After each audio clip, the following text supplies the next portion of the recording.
Hey, what's up, guys? I don't know why I'm yelling. I'm 3 years sober, and it feels fucking amazing, and I want to talk about it. Here's my 3-year chip. But yeah, I'm 3 years old. I almost said I'm 3 years old. I wish. Better times, simpler times.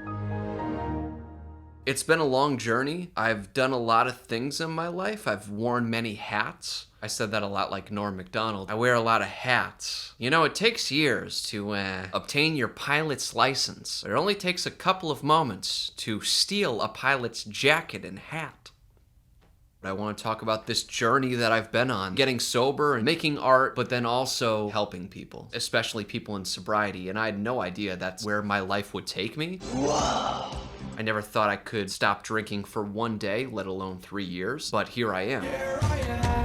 And I still have a lot to learn. Like, I'm just some fucking guy that got sober and is trying to stay sober and do the next right thing. So I just want to tell you my story, what brought me here. And I just hope this resonates with you in some way, because I know when I was hitting my final rock bottom, April of 2020, pandemic, and things were crazy, and it was COVID, and I was working from home, and by that time, I was drinking from the time I woke up till the time I went to bed. And I essentially scared myself into rehab. I don't want to brag, but I will. But I remember very vividly, there were 2 YouTube videos that I saw that gave me the final push. It was Mod's son, and then I saw Captain Narkill. That's his YouTube name, and he told his story. If I hadn't seen those 2 things on YouTube, who knows if I would have gotten that final push to check myself into rehab and change my life for the better. So I'm not saying I'm the best thing since sliced bread. Sliced bread isn't that good. That's a weird phrase. But who knows? Maybe me making this video will help you in some way. Or maybe I'm just babbling to a camera and you're like, shut the fuck up, Sean. Just get to your story and stop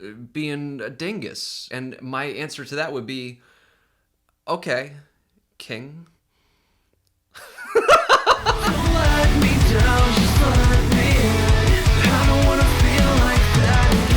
Hi, I changed my shirt because this light is really hot and I'm fat.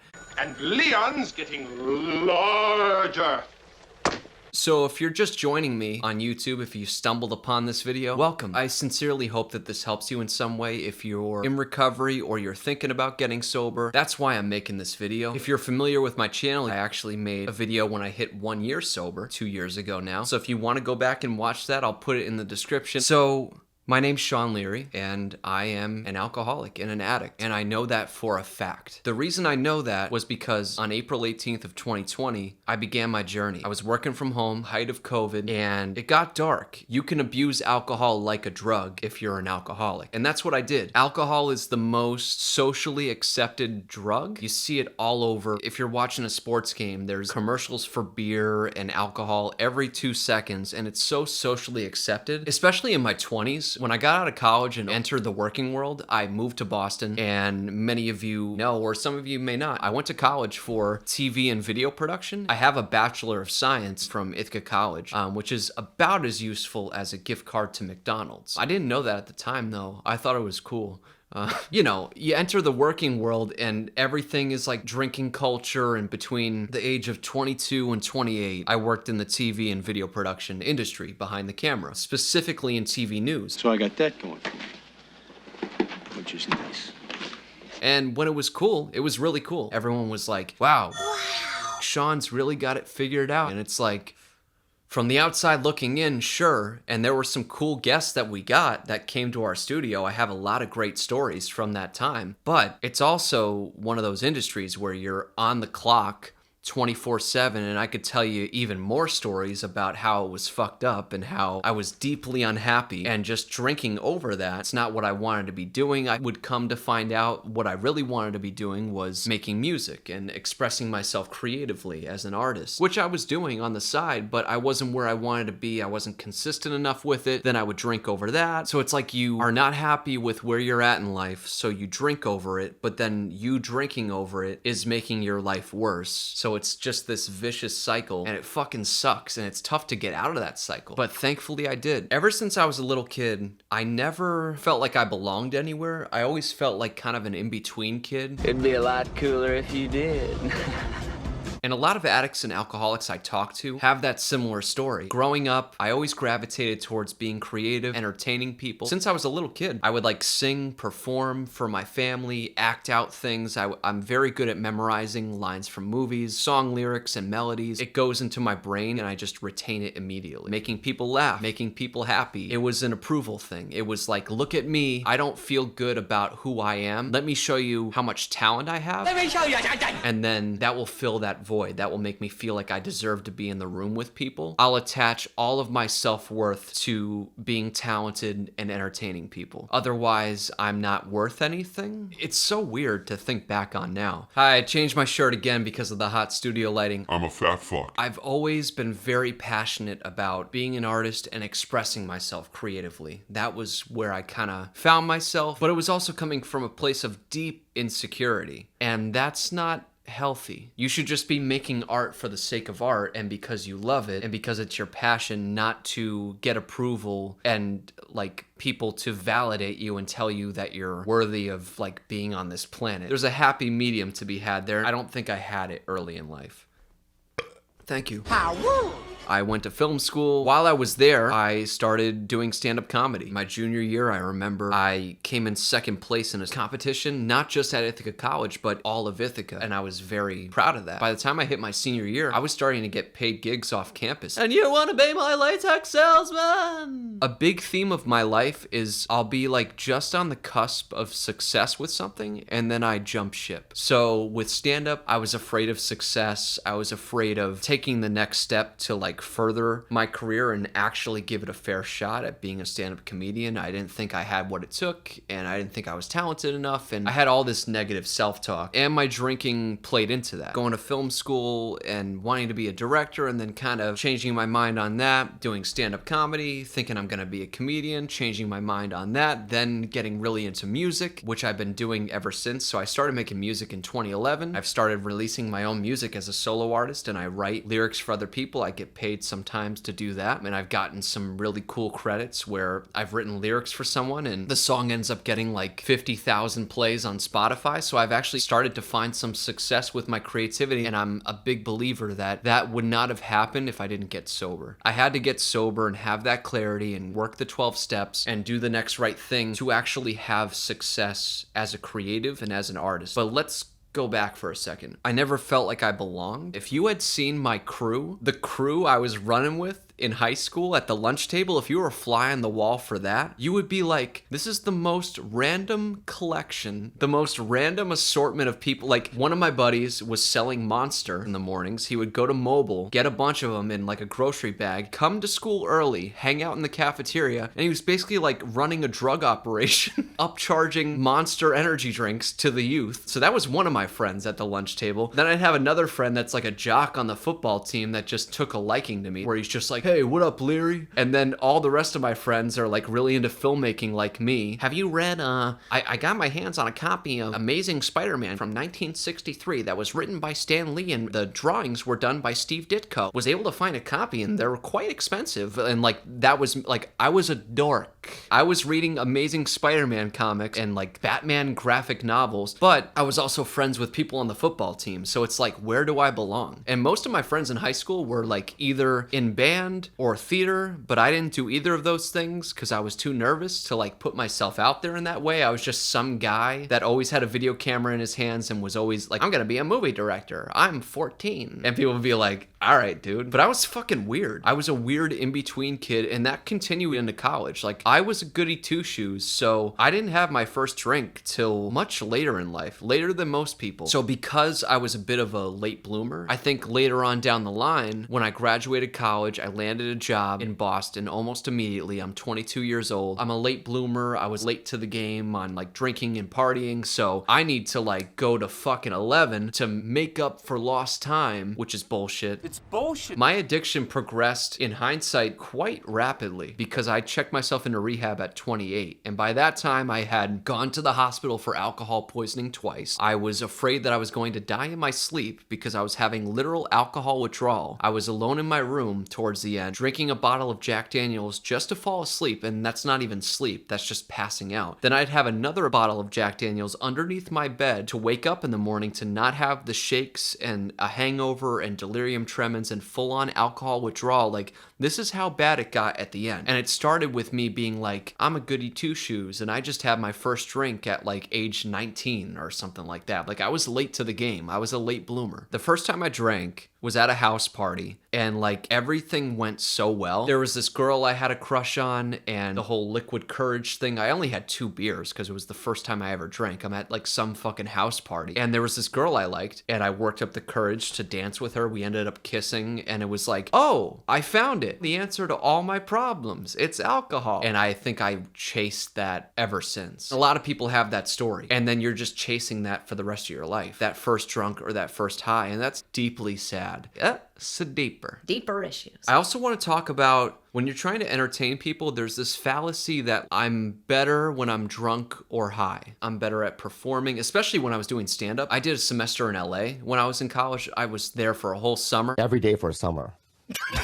You can't throw shit in there. Before I would go up on stage, I'd be like, I'm about to tell jokes to strangers. I'm very nervous because I'm an introverted extrovert, but I feel more at home on stage, so I'm very fucking weird. But I'd be like, I'm about to tell jokes to strangers. I should have 2 shots and 2 beers and have another beer in my hand when I go up there every single time I did stand-up, because I felt like that's what I needed to have a baseline. If you're a performer, that's all you know. That's normal to you. But to you watching, or if you don't have a problem, you might be like, that's concerning. And yeah, it is. But that's what I did when I was doing stand-up. I'd like to do a quick impression of Chewbacca drowning.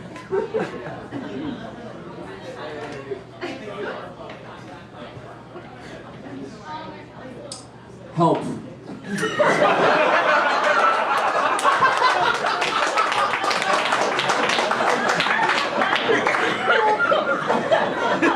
I'm drowning.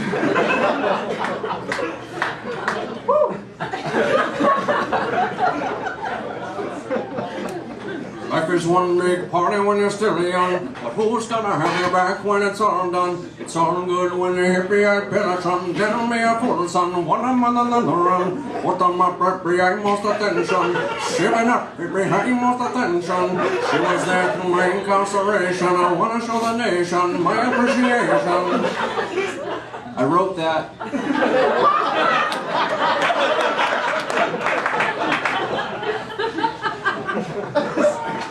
Okay, bye. There's many industries that are kind of like this. Working in the TV industry and making music and trying to make people laugh and entertain people. And like, I would be spinning all these plates while being an alcoholic in denial about it and be like, well, I'm making it work. Your boy does it different. Drinking was a big part of anything, you know. Throughout my 20s, it's like any excuse to drink, you were gonna take it. Happy, sad, celebrating, angry, all of the above. I felt like alcohol was always there for me. And it's also the industry I was in, working long hours, you're behind the camera, you'll get last minute bookings, you're racing from one location to the downtown Boston studio just to put someone on TV, and you're doing it all by yourself. Like, you're taking the booking, long convoluted email chains and taking phone calls. You have a cubicle, but then you're also actually filming the stuff that goes on the news, and you're video editing, and you're doing this and that. Absolute chaos. And you add to that, a lot of industries, drinking is kind of a part of the culture. Work hard, play hard mentality. And I've spoken to a lot of friends that are kind of like in the TV production industry, or they're at ad agencies or marketing places, and you'll hear these stories. You know, they got like 2 kegs around the corner, and the assistant editor is like BRB, going around the corner, taking a solo cup, filling it up, and then they're going back to editing, and that's all just considered normal. One of my friends was editing videos at some company, and her boss would walk up to her at 9 a.m. with a beer in his hand, and that's just considered normal. A lot of industries, you become accustomed to it, and you think, this is fine. As long as I keep it together enough, it's all good. It's sustainable until it's not sustainable. When I turned 26, I feel like that was a turning point for me where it started getting really bad. Like I said, there were things along the way. I can trace that back now as a warning sign. that kind of like built the foundation for like being a full-on alcoholic later on. All these things compound over time. People say you make your choices in life. Other people say it's hereditary. You know, my grandfather on my mom's side was an alcoholic. Maybe it's family, or maybe it's Maybelline. Sorry. But whatever the case may be, I happen to think it's a combination of both. I think it's family plus you make your choices in life. And a lot of people that knew me, when I first said, hey, I just checked myself into rehab, people were like, you're not an alcoholic. My friend drinks this much and you're not as bad as him. Playing the comparison game, I had to say to some of these friends, you only saw the social going out to bars and parties, Sean. You didn't see the extracurricular fucking activities, Sean, where I'd get home from a party or going out drinking with friends, and then there'd be a whole other drinking shit out the bottle alone in my room and passing out and then having the worst hangovers and withdrawals and delirium tremens and the shakes and scaring yourself like, oh, I'm gonna die in my sleep. You didn't see the worst of it. A lot of your friends and family, they don't realize how good we are as addicts and alcoholics at hiding it. We have it down to a science. I remember getting a place with my ex-girlfriend. I was like hiding how much I was drinking from her. And it was like subconsciously. I wasn't even trying to be malicious. It was like, I didn't even think I had a problem at that time. I was like 26 years old and I would take out the recycling multiple times a day because I was like ashamed deep down of how many bottles were in there, like empty beer bottles and cans and cheaper vodka, like to save money. And like there was all this shit that would go within 24 hours because of the level at which I was consuming it. You build up a tolerance, taking out the recycling multiple times a day to not alarm my girlfriend, and having hiding spots. If I have a bad day, I can reach for the bottle because that becomes my solution to everything. And we were right across the street from a bar. We'd have the liquor store in walking distance. Like you walk 2 feet and it's right there. So it's just the ease of access alone really fueled my addiction. And that's not her fault. I was an alcoholic in denial. And it's funny, you look back too, I had so many resentments towards her. She did this, she did that. She wasn't perfect, but neither was I. And also, she's a saint for putting up with me and my bullshit for several years during our relationship and during my drinking and how my drinking affected her. I had to take a step back when I was doing my step work, writing my step 4, and realize your part in it and how it's uncovering patterns in yourself and your psyche. I had so much resentment towards her in particular, and it was like a lot of it was not on her. It was me being a piece of shit alcoholic that needed to take stock of my side of the street. What are my character defects? How could I be a better person than I was yesterday? This person wronged me and this person did this. If this person hadn't done this to me, then I wouldn't have drank over it and I wouldn't have done this. And then all these excuses, all these pointing fingers. But you know what? I needed to point the finger here. The biggest common denominator of all the issues was me. I was so fucking negative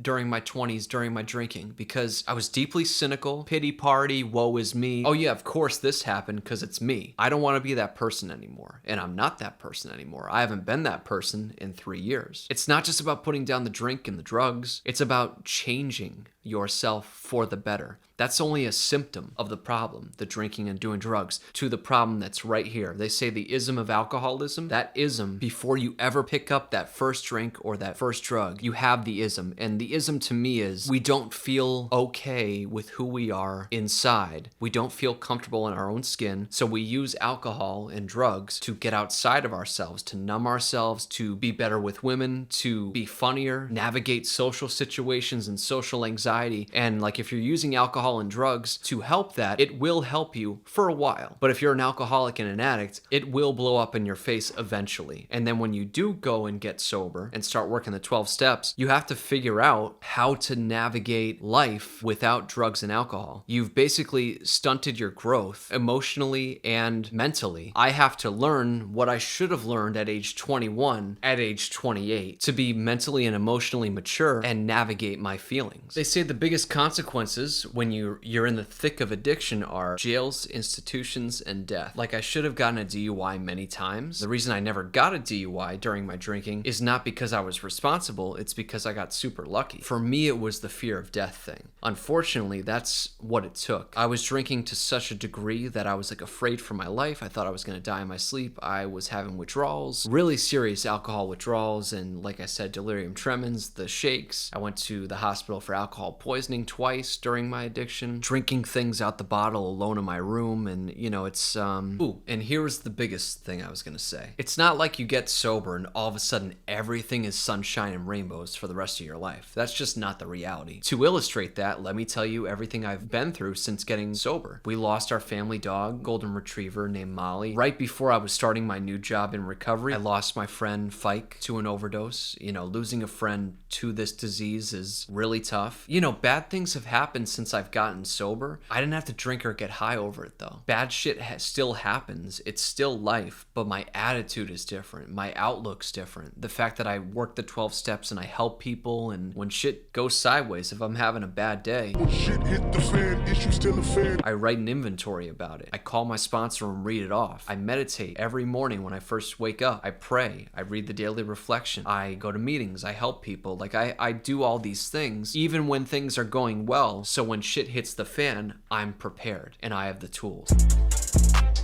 And the difference is, during my drinking, bad things would happen, like the smallest fucking shit. I would stub my toe and I would drink over it. In sobriety, that's not the case. Bad shit has happened, but I have the tools now to not have to numb myself with drugs and alcohol in order to deal with it. When life throws those curveballs, I can handle it.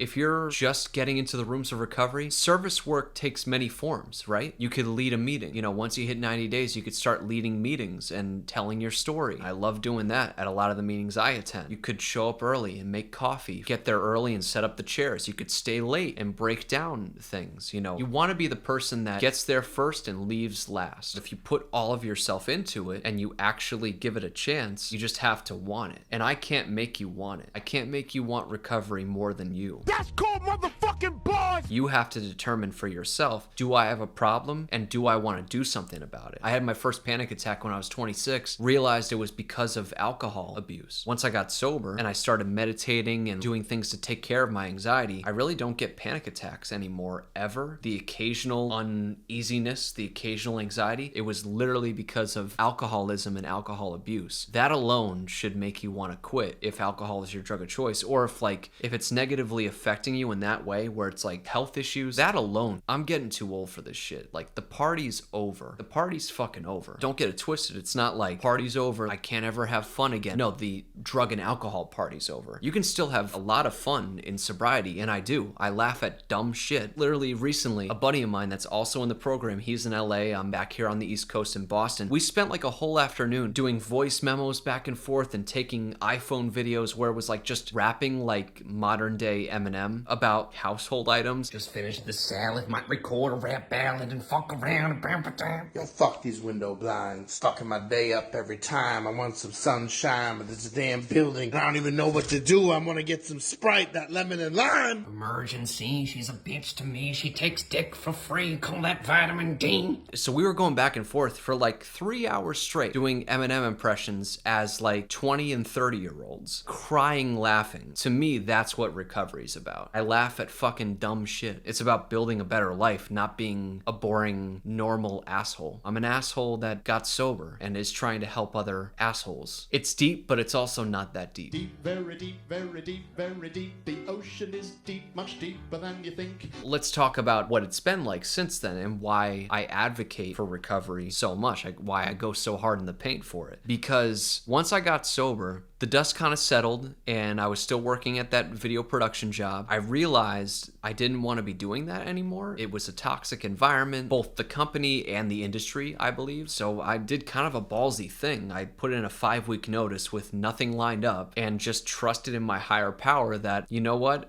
My heart is telling me I want to be working in recovery and helping other alcoholics and addicts as my job. And then when I'm not doing that, I want to be making music and really taking music more seriously as a solo artist. So that's what I started doing. Once I got out of rehab, I think a month out of rehab, I dropped my first original song as a solo act, and I haven't looked back since. That was in 2020. So it's like everything has gotten better. My creativity, I'm more productive, I'm more proud of my music, I'm more consistent with it. And then what I set out to do, I did. When I say I'ma do something, I do it. I quit my job, 5-week notice with nothing lined up, and I ended up getting a job in recovery. And I worked at a sober house for about 2 months. And then unfortunately, I lost that job because they closed down all their sober houses for financial reasons out of nowhere. So it was like right when I got a job, it was immediately stripped away. But then you know what happened was I just took it in stride and I interviewed at a different place and got that job and started as a tech at a recovery center. Ended up going over to the sober house and being a tech over there and helping them. And, you know, it's a beautiful job, like taking the guys in the van to AA meetings and, you know, helping them. And you're there making a positive impact on their lives in this littlest of ways, but you're seeing it in real time, how much it's helping them. They're telling you how much they appreciate you. Like, that's a beautiful thing. Music is a beautiful thing, man. Let me tell you something about music.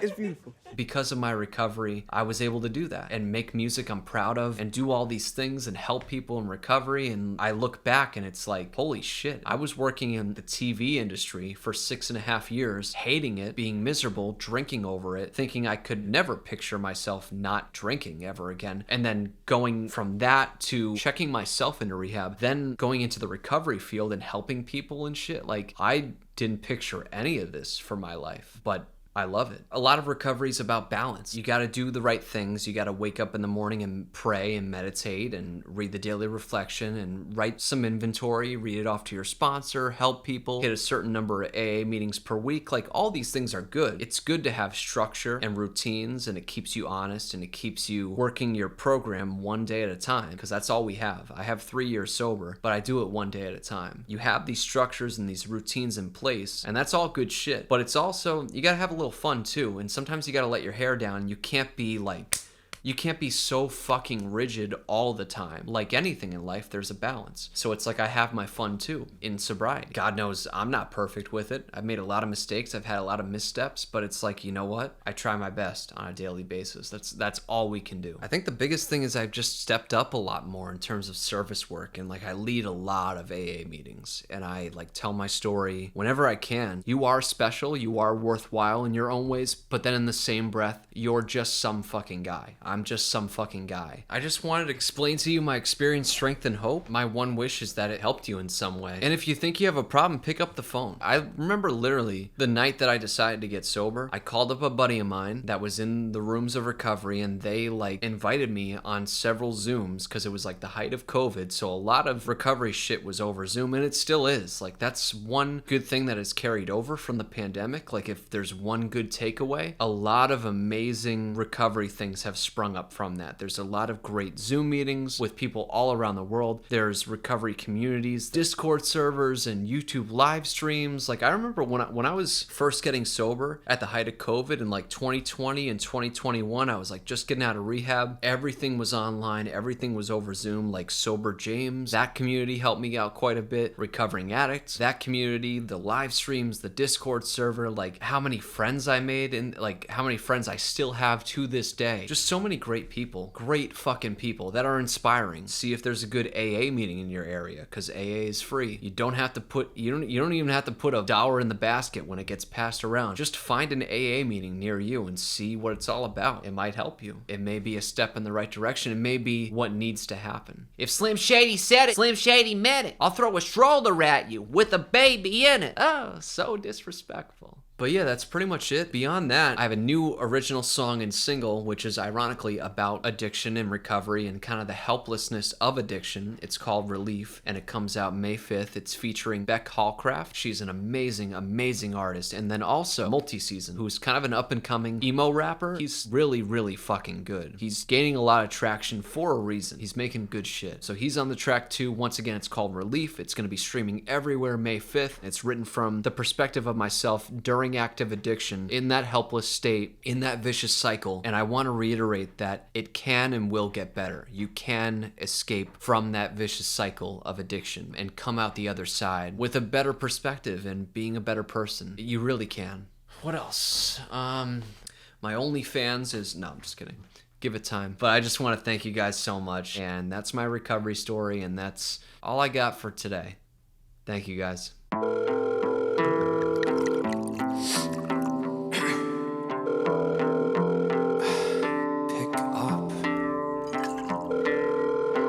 I just spill my guts, that's the addict to me. Try to chase this high that I'll never achieve. We all get fucked up till we can't even breathe. Don't wanna die right now, but I need the relief, yeah.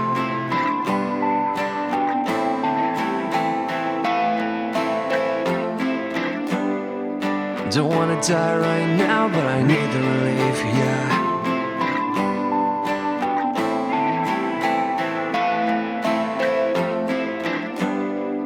Don't wanna die right now, but I need the relief, yeah. I don't wanna go another night, but I don't wanna leave without a fight. Gotta stay strong and say it twice. For the ones not here to speak their minds. I don't want the world to take me out. World to take me out. World to take me. I'm just so exhausted and I'm blind. Even when I read between the lines. I just spill my guts, that's the addict to me. Try to chase this high that I'll never achieve. We all get fucked up till we can't even breathe. Don't wanna die right now, but I need the relief. I just spilled my guts, that's the addict in me. Trying to chase this high that I'll never achieve. We all get fucked up till we can't even breathe. Don't wanna die right now, but I need the relief, yeah. It's getting much too real and I gotta find a better way to numb the pain. Oh, don't wanna die right now, but I need the relief, yeah. It's says much too real and I gotta find a better way to numb the pain. Don't wanna die right now, but I need the relief. Yeah, deep up in my sorrows, now I'm pulling up. My mind like not again, you need to slow it up. You can't turn into a hashtag, you blowing up. And just think about how your mama feels, she lost her son. Know I gotta go, but it's so hard. You can't really stop when you in pain. ITN is tatted on me, I'm that nigga for life. Woo! My whole life ain't never had Nigga's nice.